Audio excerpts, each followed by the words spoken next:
I have this investment bank job.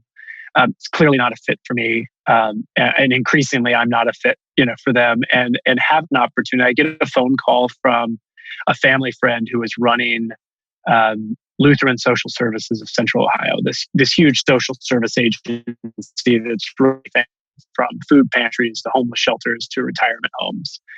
And they say, I know you're interested in social entrepreneurship. We're talking about trying to build some businesses that can employ residents of our homeless shelters. And so, are you interested?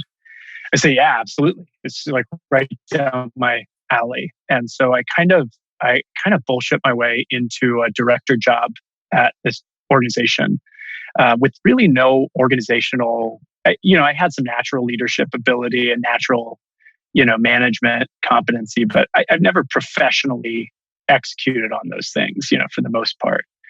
And they put me into this role within this very conservative, long established organization.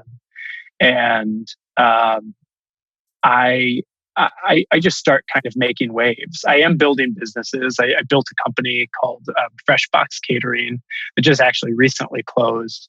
And I'm starting to build enterprises that can do exactly what they set out to do. But I'm also starting to feel a ton of friction. I am, this hungry entrepreneur, super kind of anti-corporate, establishment in a lot of ways. And I just start creating friction within the organization because I want to run the business a certain way and want to grow the business and grow our impact. But I want to do it as an entrepreneur, not as a director of social enterprise for somebody else. And so I end up leaving that job. I go out on my own and start failing like time and time again at building another successful enterprise. And so that goes on. I have 2 or 3 attempts at new concepts.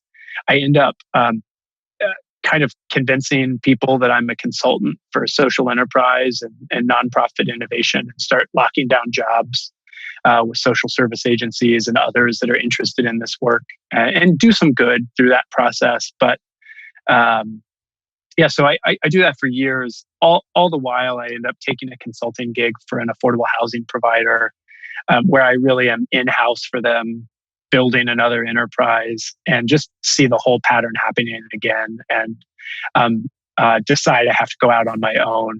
And that's literally my wife Lisa and I were expecting our first kid. I was pretty miserable in my work environment, and we took a trip to Nashville and tried this food, Hot Chicken, and on the way driving home, I just think, there's nothing like this in Columbus. Maybe this is the idea. And I buy a fryer, I Google how to fry chicken, and we kind of go down this path, which is a story that's, we've told that story a lot about how the business grows, but super scrappy. And I'm kind of like working full time, moonlighting as an entrepreneur. At some point, I quit working full time. I go all in on Hot Chicken. My wife Lisa is really at home, like raising our new infant at that point, and working for healthcare for us.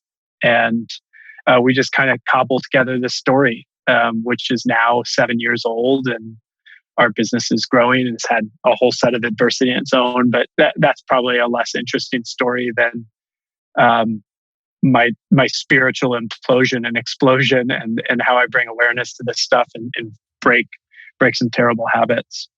Yeah. Let's get into that as we start to kind of move to wrap up. But because that seems, really important for people to hear. And I appreciate your, transparency and sharing this part of your journey.